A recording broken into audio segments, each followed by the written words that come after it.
¿Alguna vez has recitado el Padre Nuestro sin pensar en lo que realmente estás diciendo? Tal vez lo has repetido desde niño, una y otra vez, en la iglesia, antes de dormir o en momentos de necesidad. Pero detente un segundo. ¿Alguna vez te has preguntado por qué Jesús eligió precisamente estas palabras? ¿Por qué no nos dio otra oración? Y si te dijera que no fue una simple fórmula de fe, sino una estrategia espiritual diseñada para transformar tu vida desde adentro. El Padre Nuestro no es una oración más, es un mapa, un código celestial. Cada frase es una llave, y juntas abren la puerta a una dimensión donde la fe deja de ser teoría y se convierte en poder real. Jesús no dijo: «Aquí tienen unas palabras bonitas para repetir». Dijo: «Así deben orar». Y con eso trazó el modelo de toda comunicación entre el cielo y la tierra. Lo que estás a punto de descubrir no es un simple análisis. Es la anatomía del poder espiritual que Jesús nos entregó en pocas líneas. Una estrategia divina escondida a plena vista. Una revelación que la mayoría repite sin comprender. Porque cuando dices «Padre Nuestro que estás en el cielo», no estás recitando, estás activando una conexión. Estás invocando la presencia de aquel que sostiene todo lo que existe. Cada palabra tiene propósito. Cada frase es una batalla ganada, una verdad que cambia la historia de quien la entiende. En este video, recorreremos esta oración como si fuera un código que se abre paso entre la rutina y el misterio. Vas a entender por qué Jesús la enseñó de esa manera exacta y por qué, cuando la comprendes, tu vida de oración nunca vuelve a ser igual. No te hablaré de religión vacía, sino de una experiencia viva. Descubrirás lo que ocurre cuando cada palabra del Padre Nuestro deja de ser costumbre y se convierte en revelación. Y al final, oraremos juntos como Él lo enseñó, no repitiendo, sino entendiendo, no pidiendo por costumbre, sino declarando con poder. Lo que estás por escuchar no solo puede cambiar tu manera de orar, puede cambiar tu manera de ver a Dios. Y una vez lo veas, nunca más podrás volver a recitar esta oración como antes.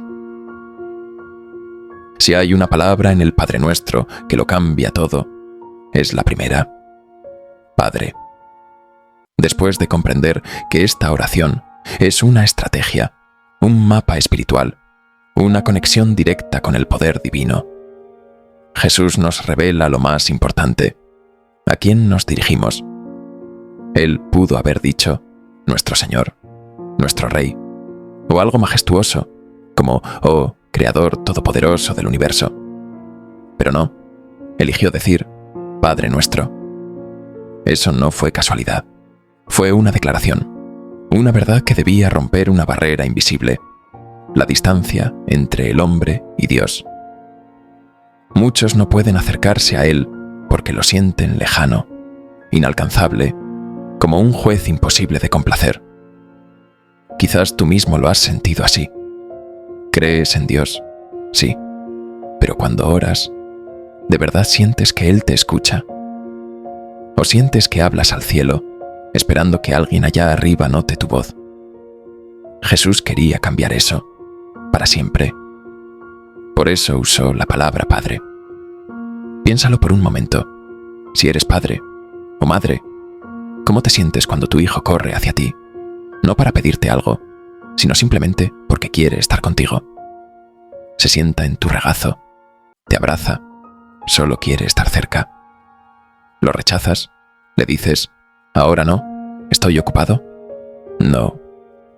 Tu corazón se llena de alegría, porque eso, la cercanía, es exactamente lo que deseas. Así se siente Dios contigo.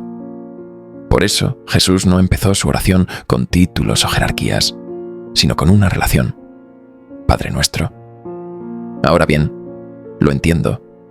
Para muchos, Esa palabra no suena a consuelo. Trae dolor. Quizás tu padre estuvo ausente. Fue duro, abusivo o simplemente imposible de complacer. Quizás nunca estuvo ahí. Y cuando escuchas padre, no piensas en refugio, piensas en heridas. Pero escucha esto. Dios no es como Él. No es un hombre imperfecto con límites o errores. Él es el Padre perfecto. No el reflejo de tu Padre terrenal, sino su restauración. Él es todo lo que un padre debía ser: protector, cercano, constante, fiel. El enemigo quiere convencerte de lo contrario. Quiere que creas que Dios es distante, frío, inalcanzable. Porque si logra eso, si logra romper tu confianza, te desconecta del poder que hay en esta oración. Y ahí está el engaño más antiguo de todos: hacerte creer que hablar con Dios es difícil. Pero Jesús vino a derribar esa mentira. Con una sola palabra: Padre. Pero Jesús destruyó esa mentira con 2 palabras que lo cambian todo: Padre nuestro. Y luego añade algo aún más profundo: que estás en los cielos. Y aquí es donde casi todos se pierden. Muchos imaginan nubes, puertas doradas, un trono, un destino lejano para los buenos. Pero Jesús nunca señaló hacia arriba, ni una sola vez. Dijo que el reino de Dios está dentro de ti. Así que cuando dice que estás en los cielos, no habla de un lugar distante, sino de una dimensión interior.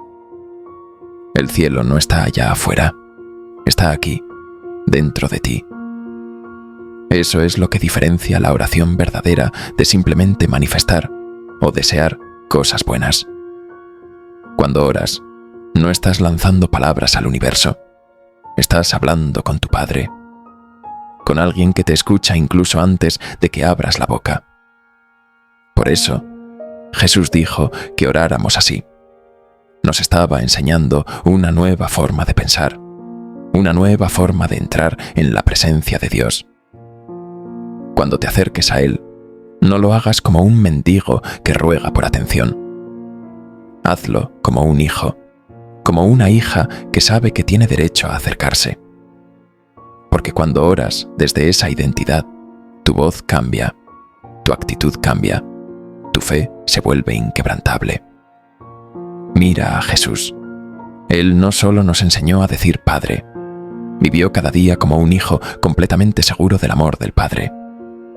En Juan 11:41-42, antes de resucitar a Lázaro, oró así: Padre, te doy gracias porque me has escuchado. Sé que siempre me escuchas. Eso es confianza. Eso es intimidad. Esa es la relación que Jesús quiere que tú tengas también. Cuando comprendes esto, tus oraciones dejan de ser un intento. Se vuelven una conversación. Ya no oras esperando ser escuchado. Oras sabiendo que ya lo eres. Ya no mendigas atención divina. Descansas en el amor de tu Padre. Ahí está el poder. Así que la próxima vez que digas Padre nuestro que estás en los cielos, no lo repitas como una fórmula. Siente cada palabra, hazla tuya. Recuerda quién eres, su hijo, su hija. Recuerda dónde está tu hogar, el cielo. Y recuerda esto: cuando oras, tu Padre te escucha. Si llamar a Dios Padre nuestro transforma nuestra manera de acercarnos a Él, entonces las siguientes palabras de Jesús transforman nuestra manera de verlo. Santificado sea tu nombre. ¿Cuántas veces has dicho esa frase sin detenerte a pensar lo que realmente significa? La palabra santificado no se usa en conversaciones cotidianas, pero encierra un misterio inmenso. Significa sagrado, apartado, completamente puro. Y Jesús no solo nos enseñaba a decir que el nombre de Dios es santo, nos estaba invitando a descubrir por qué ese nombre lo cambia todo. Jesús no solo nos enseñó a pronunciar esas palabras, nos enseñó a vivir de acuerdo con ellas. A lo largo de la Biblia, los nombres no son simples etiquetas, son identidad, son autoridad, son reputación. Por eso, el nombre de Dios no es un detalle, es su esencia misma. En Éxodo 3, cuando Moisés pregunta, ¿cuál es tu nombre?, Dios responde, yo soy el que soy. Con esa frase, el Eterno no solo le daba a Moisés una forma de llamarlo, le revelaba su naturaleza inmutable, su existencia absoluta, su ser sin principio ni fin. Y cuando Jesús nos enseña a orar, santificado sea tu nombre, nos recuerda algo inmenso, que nos dirigimos al Dios cuyo nombre está por encima de todo nombre. Pero aquí está lo que muchos pasan por alto. No se trata solo de pronunciar su nombre con respeto, se trata de vivir de una forma que lo honre.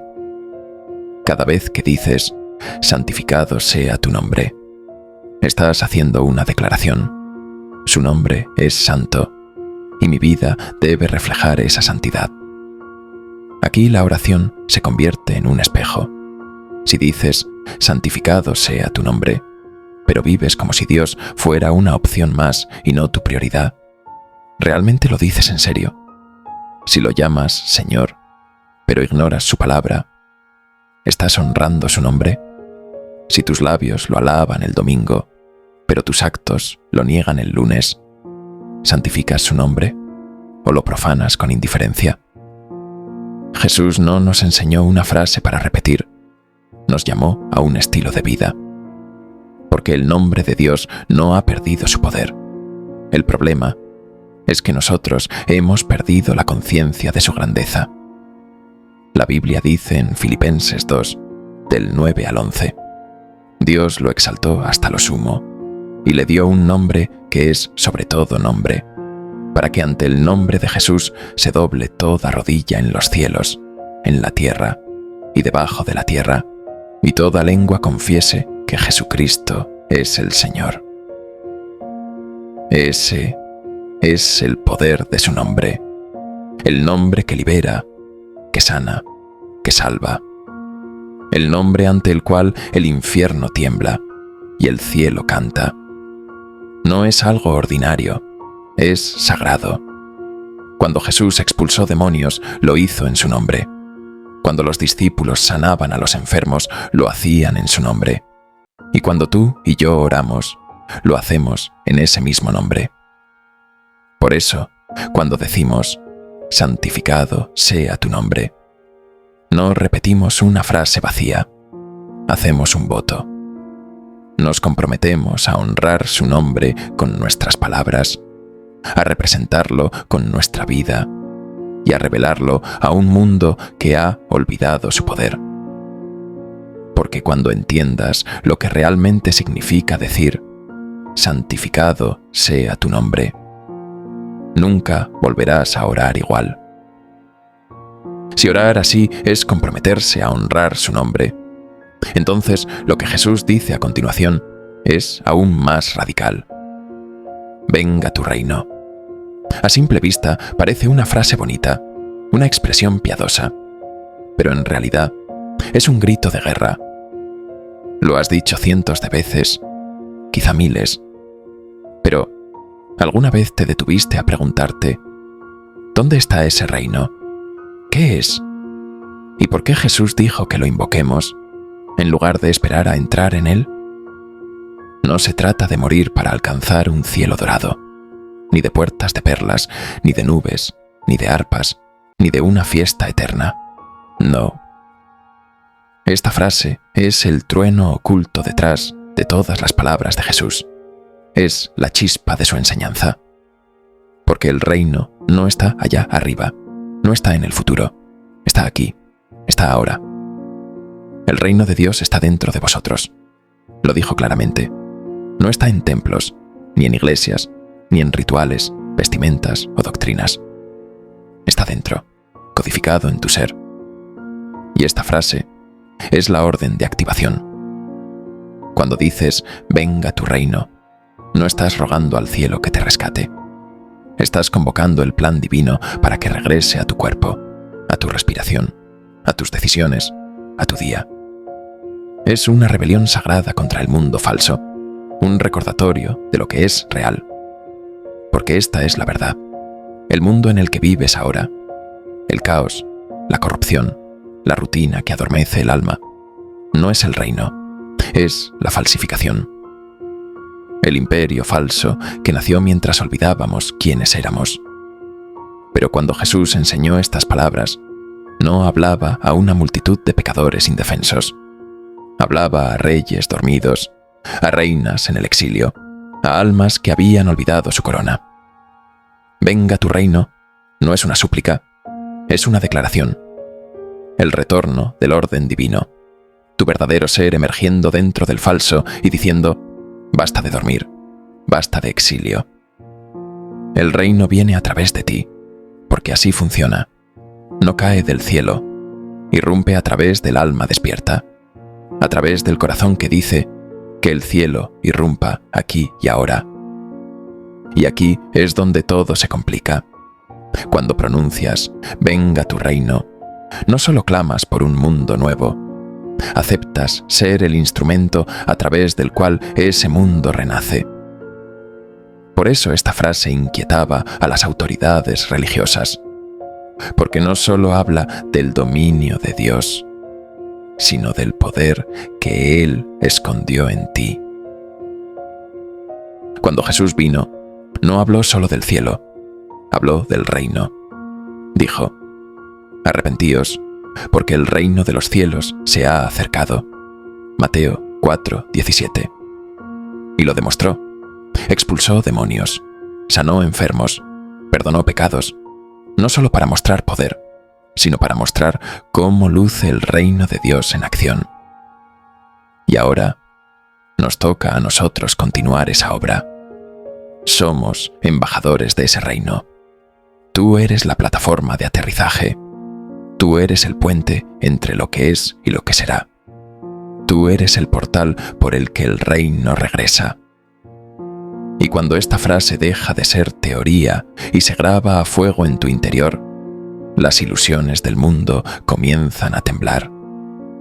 Porque el viejo imperio no puede sobrevivir cuando el reino empieza a fluir a través de ti. Sentirás la resistencia. Te llamarán extremista, perdido, iluso, peligroso. Pero así sabrás que está funcionando. Esa es la señal.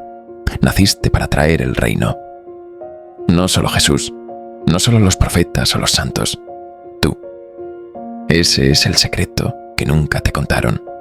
El reino no se impone por la fuerza, sino por la alineación. Cuando tu mundo interior refleja el cielo, la paz, la claridad, la verdad, la voluntad divina, tu mundo exterior comienza a transformarse. El cielo no es un destino, es una frecuencia, un espejo. No solo entras en él, te conviertes en él. Y cuando eso ocurre, todo cambia. No siempre al instante, no siempre con facilidad, pero con cada respiración alineada con ese reino, te conviertes en un Edén viviente. Eres la prueba de que lo divino nunca se fue, porque ahora vive en ti. Y antes de seguir, hay un misterio más. La oración no dice que el reino venga a mí, sino simplemente: venga tu reino. Porque nunca se trató de recibir algo externo, sino de liberar lo que ya estaba dentro. Y eso, amigo mío, es lo que te vuelve peligroso para el viejo mundo.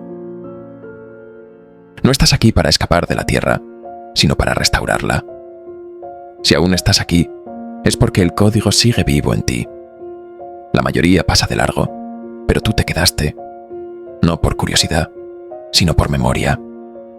Algo en ti está despertando. No es nuevo, solo estaba olvidado. Lo has sentido por años. Las grietas, las piezas que faltan, el eco en el silencio cuando nadie más podía oírlo. Y ahora, esta es tu señal. Detente, respira. Porque cuando comprendas lo que realmente significa decir: venga tu reino, ya no podrás orar igual, Y entonces llega la parte más difícil: rendirse. Ahí es donde la mayoría tropieza. Es fácil pedirle a Dios lo que queremos, pero algo muy distinto es decir: no se haga mi voluntad, sino la tuya. Esta frase, hágase tu voluntad, en la tierra como en el cielo, es una de las más poderosas y también una de las más desafiantes de todo el Padre Nuestro. Porque al decirla, no solo pronunciamos palabras, tomamos una decisión. Decidimos confiar en el plan de Dios, incluso cuando no lo entendemos. Reconocemos que sus caminos son más altos, aunque a veces duelan. La palabra original que usó en arameo no era voluntad, sino seviana, una palabra viva, vibrante, que significa deseo sagrado, la intención creativa de lo divino buscando manifestarse en ti y a través de ti. Así que escúchalo de nuevo: hágase tu voluntad. No es apartarte del camino, sino convertirte en el camino. No es obedecer con miedo, es dejar que el impulso divino te habite, que su propósito se exprese a través de tu mente, tu voz y tus manos. Piénsalo. ¿Alguna vez has orado con el alma rota, convencido de que lo que pedías era lo correcto, y aún así Dios dijo que no? Quizás oraste por esa relación que se rompió, por un trabajo que nunca llegó, por una sanidad que parecía imposible. Y cuando la respuesta fue el silencio, te sentiste abandonado. Pero justo ahí, en esos momentos, es donde esta parte del Padre Nuestro cobra su verdadero significado. Porque rendirse no es resignarse, es confiar, es creer que el no de Dios también forma parte de un plan perfecto. Así que la próxima vez que ores, no solo repitas las palabras, vívelas. Pregúntate: ¿confío lo suficiente en Dios como para entregarle mis planes? Porque si realmente deseamos que su voluntad se haga en la tierra como en el cielo, tiene que empezar por nosotros. Jesús no dijo: danos este mes nuestro pan. Dijo: danos hoy nuestro pan de cada día. No se trata solo de alimento, sino de dependencia, de confianza. En un mundo que nos dice: planea, asegura, controla, Jesús nos invita a una fe que susurra: confía, espera, descansa. Porque el pan de hoy es suficiente para hoy, y mañana Dios volverá a proveer. Piénsalo un momento. ¿Cuántas veces te has quedado despierto por la noche, preocupado por el dinero, por tu trabajo, por cómo vas a mantener a tu familia? Esa ansiedad que te invade cuando no sabes qué traerá el futuro. Por eso esta parte del Padre Nuestro es tan poderosa. Porque Jesús nos invita a cambiar la mentalidad, a dejar de obsesionarnos con lo que no tenemos y a empezar a confiar en aquel que siempre provee. En el griego original aparece una palabra extraña, una que casi ningún traductor se atrevió a tocar: epiousios. No significa diario, significa superesencial, más allá de lo físico, el pan del futuro, el alimento de otra dimensión. Jesús no pedía provisión material, pedía despertar, pedía acceso al sustento invisible que nutre el alma. Y eso lo entendían los antiguos sacerdotes del templo. Ellos no pedían pan para comer, guardaban algo sagrado, el pan de la presencia. Jesús nos dice: ven a mí cada día, pídeme lo que necesites hoy. Te daré la fuerza, la sabiduría, la paciencia y la provisión para este día. Cuando empezamos a vivir así, cuando dejamos de acumular recursos para sentirnos seguros y empezamos a confiar en Dios día a día, descubrimos una libertad que el mundo no puede ofrecer. He aquí el reto.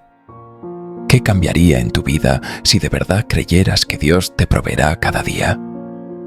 No solo como una idea bonita, sino como una verdad tan profunda que ahogue el miedo al futuro.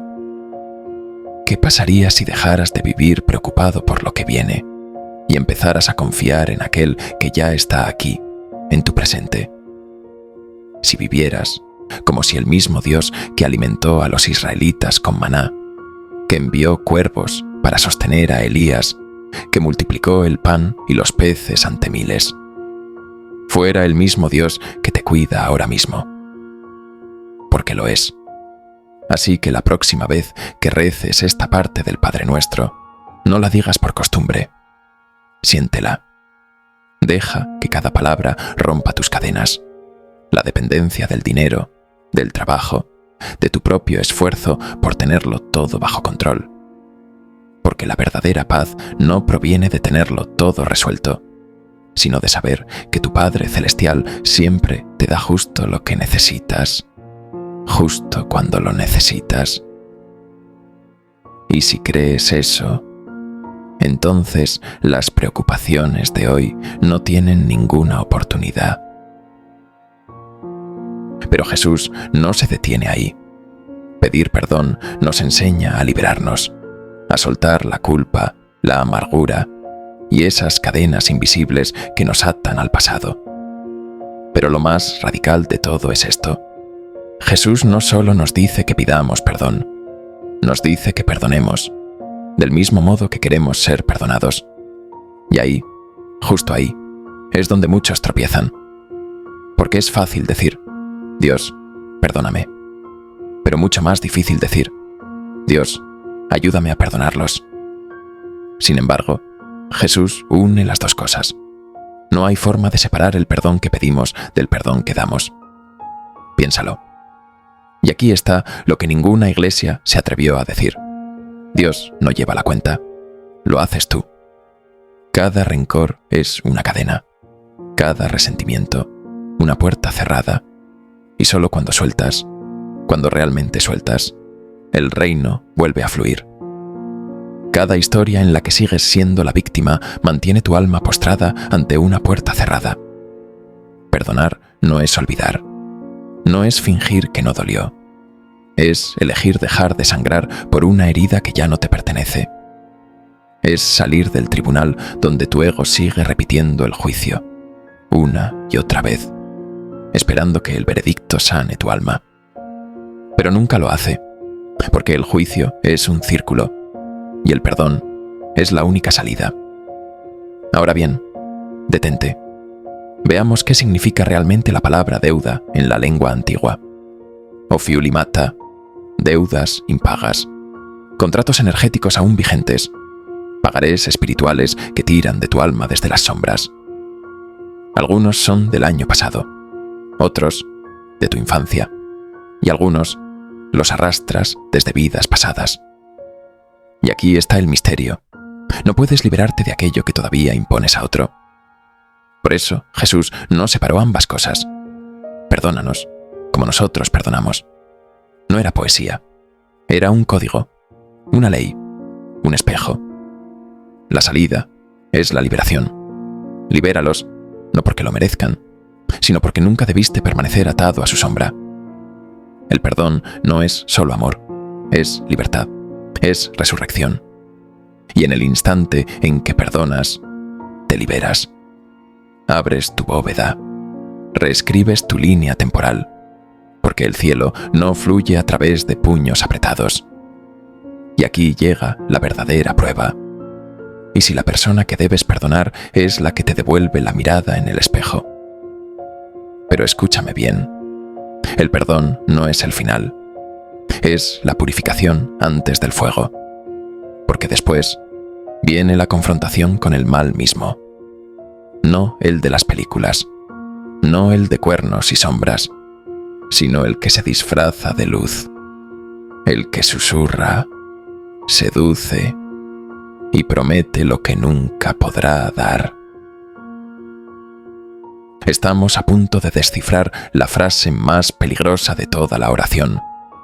No nos dejes caer en la tentación. Pero detente un momento. ¿Alguna vez te has preguntado por qué Jesús diría eso? ¿Por qué pedirle a Dios que no nos lleve a la tentación? Muchos tropiezan con esa frase, como si Dios quisiera vernos caer. Pero Jesús no hablaba de un Dios que tienta, sino de un Padre que protege. Nos estaba enseñando a reconocer que cada día hay una guerra invisible y que sin su fuerza somos vulnerables. La Biblia es clara. Santiago 1:13 dice que Dios no puede ser tentado por el mal, ni tienta a nadie. Entonces, ¿por qué Jesús nos enseñó a orar? No nos dejes caer en la tentación. Porque la tentación no es una posibilidad, es una certeza. No importa quién seas, la enfrentarás. Incluso Jesús mismo fue tentado en el desierto, cara a cara con Satanás, y aún así venció. Pero escucha, Jesús no solo resistió el pecado en el desierto, resistió la salida fácil. El enemigo le ofreció los reinos del mundo, gloria, seguidores, poder instantáneo, y él dijo no. No porque los reinos fueran malos, sino porque el momento era falso. Porque la corona sin la cruz siempre es una mentira. Y eso es lo que casi nadie entiende. La tentación rara vez trata de placer, trata de poder prematuro, de obtener lo que tu alma anhela sin la transformación que te hace digno de recibirlo. Por eso esta línea de la oración no es una súplica débil, sino un código de guerra espiritual. Dios, no me dejes caer en las tentaciones que confunden mi ego con mi destino. No me dejes caer en la brillante mentira, que el fuego me refine, pero jamás permitas que me duerma en él. Porque el fuego es sagrado, pero solo si lo atraviesas. Si te quedas demasiado tiempo, te consume. Si huyes demasiado pronto, el oro permanece oculto. Esta frase no pide que te libren del fuego, pide la fortaleza para cruzarlo sin perderte. Es el clamor del alma que recuerda: no necesito demostrarle nada a nadie, solo a Dios. Porque la tentación no es casualidad, es estrategia. El enemigo observa, estudia tus debilidades, analiza tus patrones y espera el momento exacto en que estás cansado, frustrado o solo. No te tentará con lo que no te importa, sino con lo que más deseas. Por eso, Jesús nos mandó a orar esto cada día, porque aunque no la veas, hay una guerra espiritual por tu mente, tu pureza, tu enfoque, tu propósito. Y entrar en esa guerra sin oración es como caminar en territorio enemigo, desarmado. Así que pregúntate, ¿estás reaccionando a la tentación o orando contra ella antes de que llegue? ¿Te mantienes espiritualmente alerta o caminas por la vida sin armadura? Porque si Jesús nos enseñó a orar contra la tentación, la siguiente parte del Padre Nuestro va aún más lejos. Mas líbranos del mal. Esto no es una frase piadosa, es un grito de guerra. No se trata solo de evitar el pecado, se trata de invocar el poder de Dios para que nos rescate del mal que ya está al acecho. Porque el mal no es una idea, no es solo un concepto teológico. El mal es real. Y te guste o no, ya estás en medio de una batalla. Piénsalo. ¿Por qué Jesús incluiría esto si no fuera necesario? ¿Por qué enseñarnos a orar por liberación si no existieran fuerzas reales trabajando para alejarnos de Dios? En otras palabras, la verdadera batalla no es lo que ves, sino lo que no ves. Las guerras que libras en tu mente, las crisis en tu familia, las luchas que nadie más entiende, no son solo físicas, son espirituales. Y sin embargo, ¿cuántas veces intentamos enfrentarlas solos? Tratamos de vencer la adicción con pura fuerza de voluntad. Intentamos reparar relaciones rotas con lógica. Buscamos salir de la ansiedad o la depresión pensando positivo. Pero Jesús sabía algo que nosotros olvidamos. Estas batallas no se ganan con músculo humano. Por eso nos dijo que oráramos: líbranos del mal.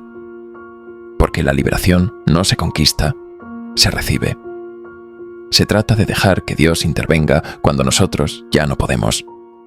Ahora mira el contraste. El pueblo de Israel, atrapado entre el mar y el ejército del faraón, sin armas, sin plan, sin salida. Y Moisés les dijo: «El Señor peleará por ustedes, solo quédense quietos». ¿Y qué hizo Dios? Separó el mar. Él peleó por ellos. No porque fueran fuertes, sino porque clamaron a Él.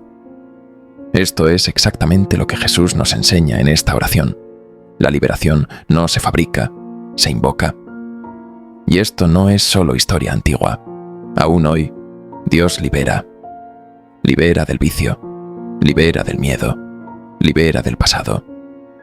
Pero solo cuando dejamos de pelear solos y dejamos que Él pelee por nosotros. Porque cuando oras, líbranos del mal, no estás repitiendo una frase.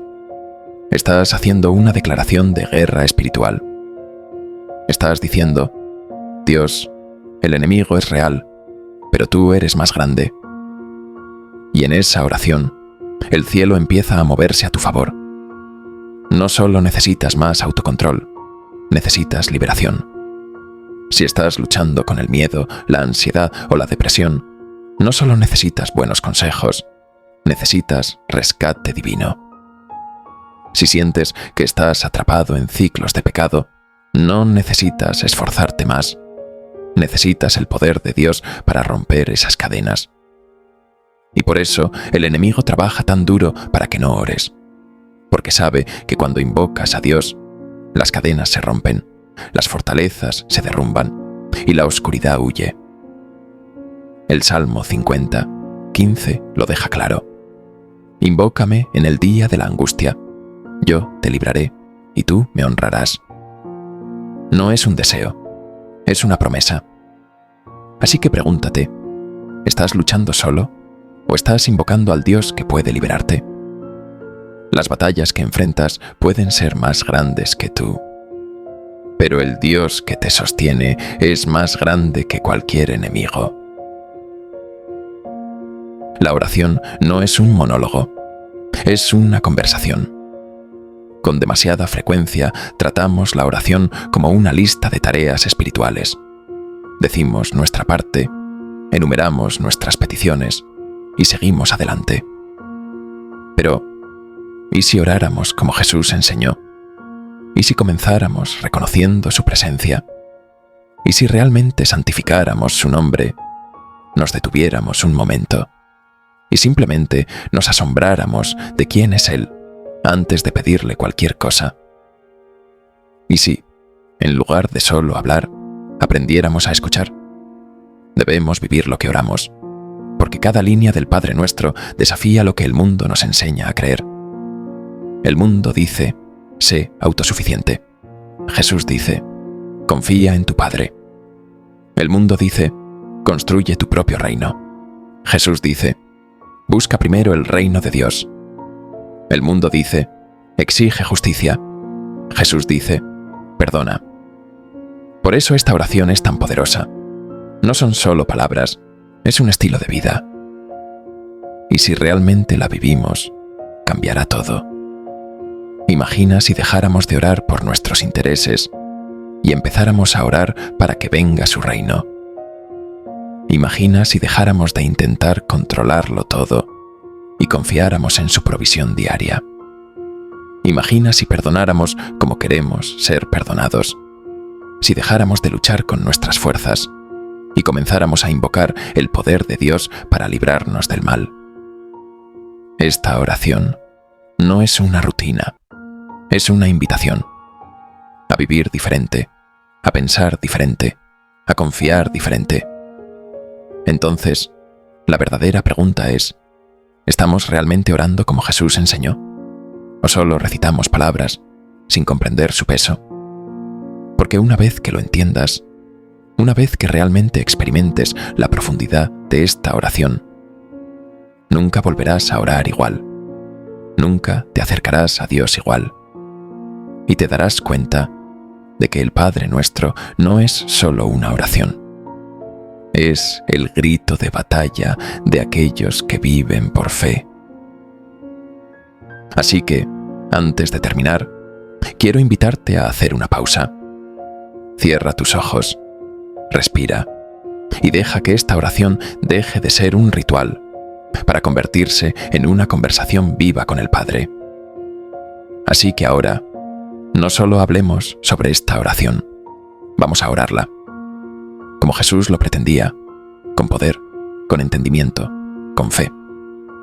Donde quiera que estés, detente un momento, calma tu mente y deja que cada palabra atraviese tu alma. Padre nuestro que estás en los cielos, santificado sea tu nombre. Venga tu reino. Hágase tu voluntad, así en la tierra como en el cielo. Danos hoy nuestro pan de cada día.